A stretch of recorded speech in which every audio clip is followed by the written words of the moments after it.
Good afternoon, everyone. So, today we are going to discuss problems which are related to random sampling or related to distribution of sample mean and then central limit theorem and so on. So, let's talk about the first problem. So, where you have given the PMF for x1, x2. So, this one is the PMF for same x1, x2 and so on. And similarly, this one, the values for the probability, and you need to find the PMF for x1 plus x2. So how we are going to compute PMF for x1 plus x2? So realize that x1 plus x2, if you see like this, then it could have the possible values as 0, 1, 2, 3 and 4. Now when does x1 plus x2 is 0? It is 0 when x1 is 0 and x2 is 0, but it is given that they are independent. So therefore this is x1 equal to 0 and x2 equal to 0. Now this probability is given, so this gives you 0.2 square, so it is 0.04. Now if you talk about x1 plus x2 equal to 1, then there are two cases: either x1 is 1 and x2 is 0, or x1 is 0 and x2 is 1. So this gives you probability of x1 equal to 1, probability of x2 equal to 0, plus probability of x1 equal to 0 and x2 equal to 1. So you can substitute the values. So it is 0.5 multiplied by 0.2 plus x1 equal to 0, so 0.2 multiplied by 0.5. Similarly, try all the cases when x1 plus x2 equal to 2, then 3 and then 4, and then match the answer. So here is the required table. So this gives you the PMF for x1 plus x2, which is T0. Now once we have the PMF, then it is very easy to compute mean and variance and then the standard deviation if required. So these calculations are straightforward. Use the formula. The next part says that we have introduced x1, x2, similarly introduced x3, x4, each having the same PMF. Now T0 is x1 plus x2 plus x3 plus x4. You need to compute probability of T0 equal to 8. So T0 equal to 8, it means x1 plus x2 plus x3 plus x4 equal to 8. Now just think when it is possible. The maximum value for each xi is 2, so it is only possible when you take each xi equal to 2. So x1 equal to 2, then x2 equal to 2, then x3 equal to 2, and then x4 equal to 2. Again all of them are independent, that's why we can write it like this, which means 0.3 raised to the power 4. Now spend some time and think, how do you get T0 greater than equal to 7? It means that it has two cases, or it can be written as T0 equal to 7 and T0 equal to 8.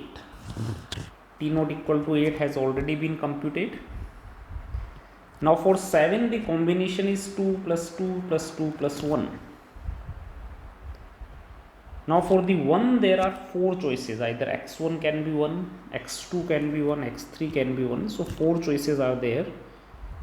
Then 3 are having 0.3, and then the last one having the value 1, which is 0.5. So that gives you the required answer.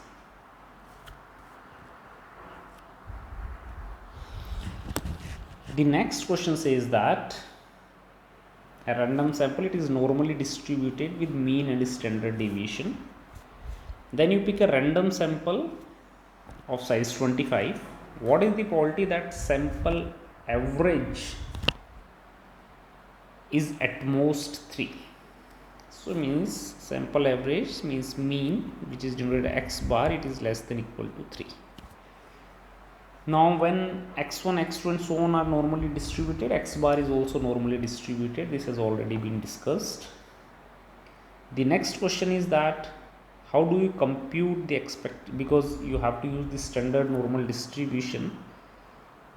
So for that you need the mean and variance for x bar. So expectation x bar, which would be same as of the population, so 2.65, and variance x bar is actually sigma square by n. So sigma square is 0.85 and n is 25 because sample size is 25, which is 0.17.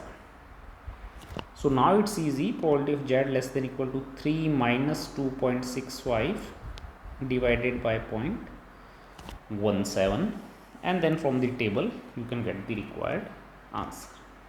So this is the result: x1, x2, xn having the distribution with mean mu and standard deviation sigma, then expectation x bar is always mu and variance x bar is sigma square by n, irrespective of what distribution it follows. So here are the required values. Next part says how large a sample size is if the probability in first case is 0.99, is at least 0.99. So probability that x bar less than equal to 3 is at least 0.99. So if I need the sample size, I can consider it to be 0.99. That gives you the smallest sample size which is required. Now what need to be computed? N. So z less than equal to 3 minus 2.65 sigma square 0.85 divided by n. This is 0.99. So now from the table you find that n comes out to be 32.02, which means if you consider n equal to 33, then that sample would work. So very interesting question again. Two aeroplanes are there. Initially the first aeroplane is 10 km ahead of second. Their mean and standard deviations are given. What is the probability that after 2 hours of flying, second is behind the first one? So how we are going to address this one? Now second is behind the first one. It means that the distance traveled by second should be less than the distance traveled by first. So how much is the distance traveled by first? 2x1, 2 times, let x1 and x2 be the speed,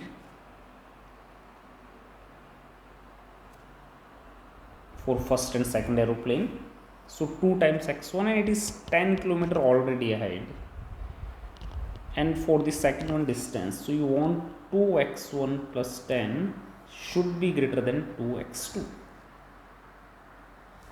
which means that you need to compute probability of x1 plus 5 should be greater than x2, which is probability of x1 minus x2 should be greater than minus 5, or which is x2 minus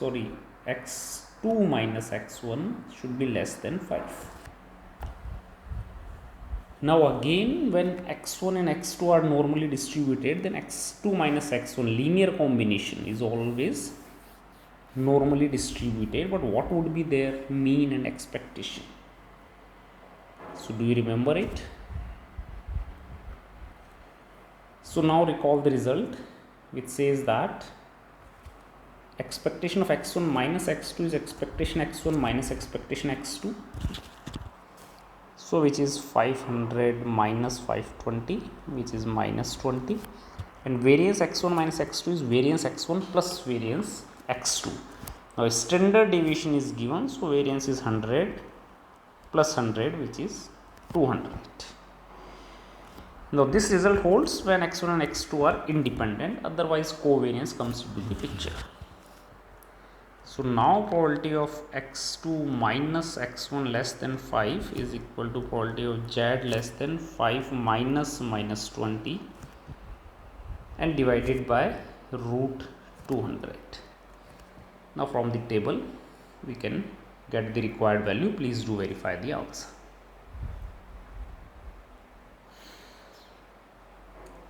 The next part says that determine the probability that the planes are separated by at most 10 km after 2 hours. So after 2 hours the distance is 2x2 minus 10 minus 2x1 and mode should be there because they are separated and it is at most 10.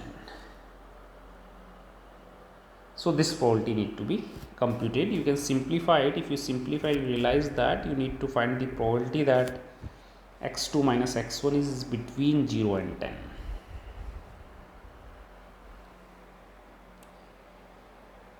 The next part says that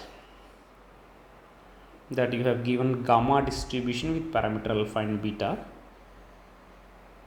and when alpha is large it has a normal distribution. Now you need to find that randomly selected student spends at most 125 hours.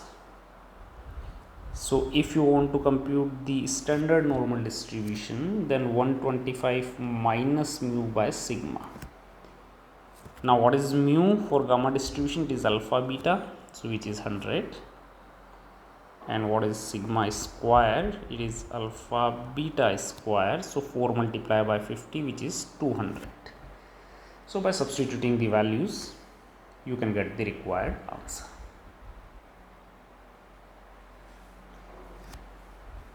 The next one says that mu1 mu2 mu3 are given, sigma 1 square sigma 2 square sigma 3 square are given.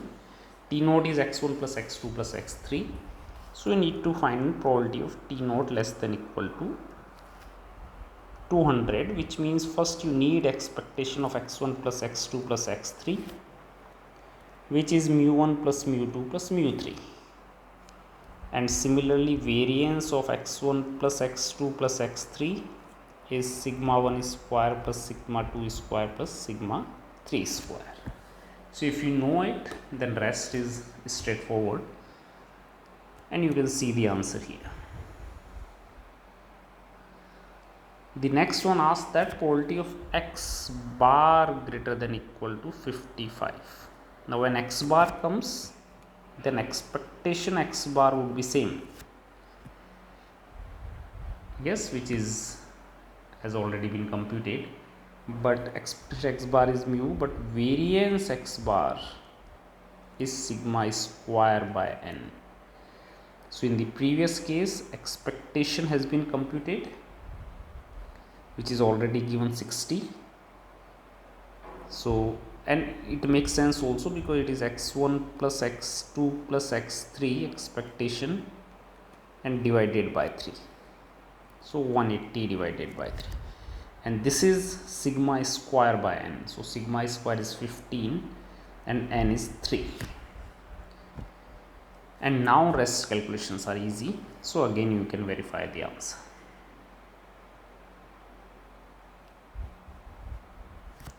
The next part, you have given the linear combination in this form. Again only thing is you need expectation of x1 minus 0.5 x2 minus 0.5 x3, which is expectation x1 60 minus 0.5 60 minus 0.5 60.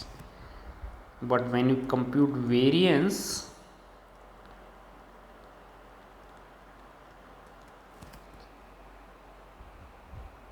so in case of the variance everything gets added up. So variance would be sigma 1 square plus 0.5 square sigma 2 square plus 0.5 square sigma 3 square, and rest is easy.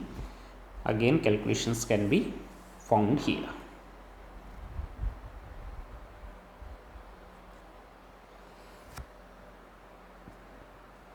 Again next part, x1 plus x2 plus x3. So for both of them expectation, variance are straightforward, you just need to add them.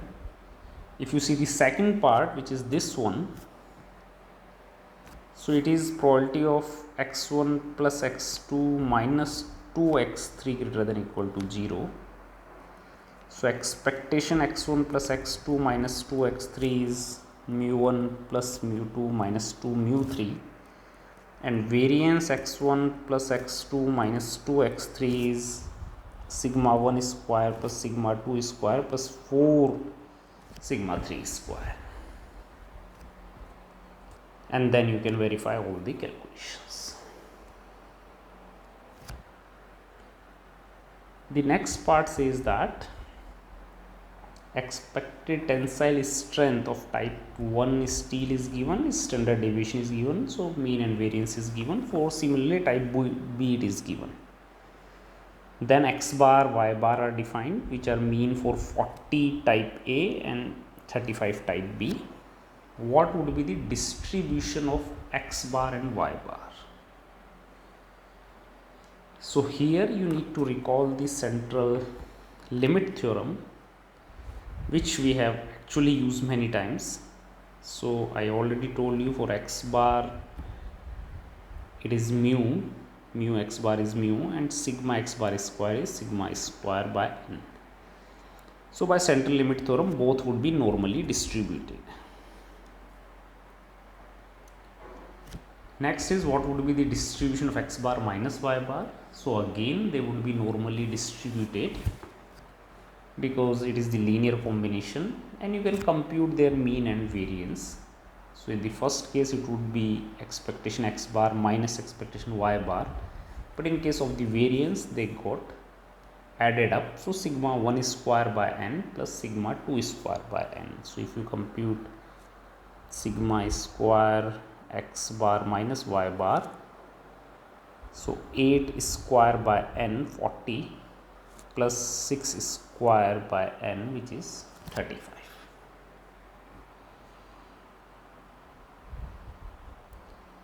So similarly the next part can be computed because we already have mean and variance from the previous part. So that's all from today's class. Thank you.